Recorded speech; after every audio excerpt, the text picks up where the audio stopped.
box. I guess it depends, right? It depends on the brand. Yeah. Really? Sponge. Yeah. Sponge. Yeah, but like, imagine walking around with a sponge. thin sponge, obviously.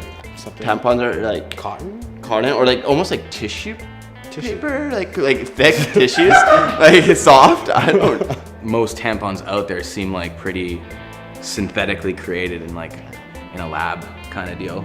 Isn't there like laws? So that's like the organic, non-GMO of and this is like really bad shit. Okay.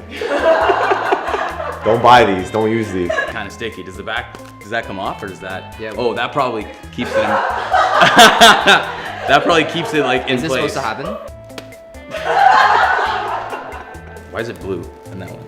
Does the blue mean something? It could be like art, like tampon art, and every one you get is like, you know, means something, or it's like a zodiac sign or some shit. See, Okay, that part definitely doesn't. This part's called the wings. Is that what it's actually Yeah, called? that's actually called the wings. Both. Keep everything like a soap dish, so nothing spills over. I feel like this catches it. It almost has like some.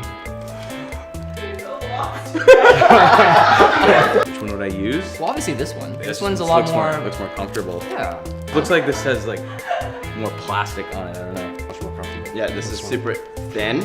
So I guess this is when you have less flow. That one looks more high end. It looks like someone used this to clean like the Windex. Yeah. This is way better. I would use this one. Yeah, I'm gonna go with this one. No, definitely not. I wouldn't want to be wearing this all day. It's mad chafing. Use the good ones. Use the clean ones.